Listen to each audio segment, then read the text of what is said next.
Mama, I think I just heard some lightning. No, sweetie, we hear thunder. We see lightning. No, ma'am, I heard it. Zeus threw lightning, so did Thor. Mankind harnessed it. When Americans began using electricity in the late 19th century, it turns out you really could hear lightning. In the old days, life was really hard. To get any sort of work accomplished, you had to use muscle power.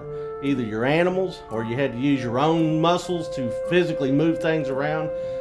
It was a hard life, especially for women. They had to get up well before everybody else in the house and start a fire if you were going to cook or feed your family. Then you also had to have a fire to heat water so you could do your wash, make soap. It was really tough back then. Most mechanical devices had a crank or handle, some way to transfer power from muscles to machine. These tools made life a little easier, and advances in manufacturing techniques allowed for clever, but often complicated additions to everyday life.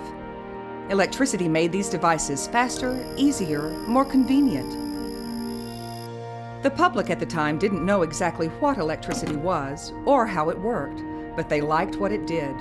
At first, it was expensive and rare. That changed over time, so more homes and more businesses could afford electricity. Things we might all consider easy today were much harder before electricity came into homes. An electric toaster was an amazing innovation. By the 1920s, toast was ready in minutes and nearly perfect every time. It didn't take long before everyone wanted nearly everything electrified, which meant people needed more power. Everyone knew that lightning was electricity. Now they wanted that harnessed lightning in their homes, businesses, and transportation. Power came from many sources. Factories burned coal, fires heated water into steam to turn engines. All of these means created artificial lightning and transformed it into energy that could be transmitted by wires. Then came the Texas oil booms of the 1920s, 30s, 40s, and 50s. The discovery of oil and the commercialization of petroleum changed the world.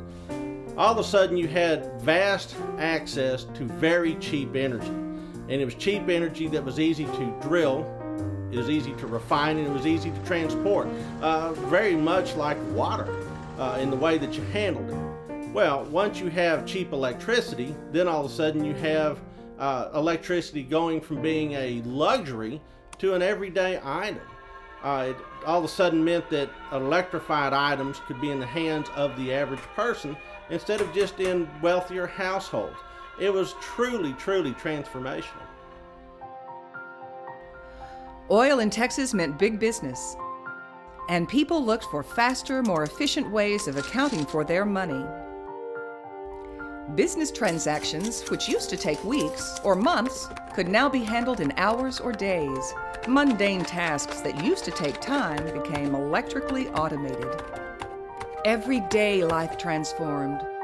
Telephones, invented and perfected by the 1920s, became a way of life. Electricity-powered communications. The spark of invention wasn't limited to objects with wires. The modern age also brought with it advances in things we take for granted today, like photography.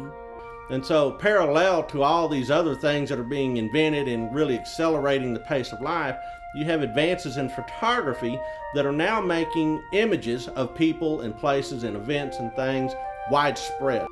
And increasingly, photographs became ubiquitous. They were everywhere. You know, think about today.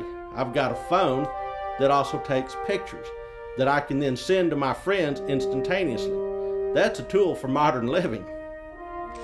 Designers, inventors, and entrepreneurs thought of new and amazing ways of speeding up everyday life.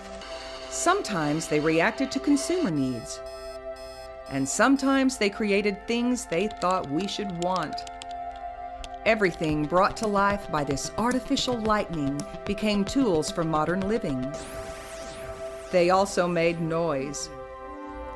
Maybe you really can hear lightning.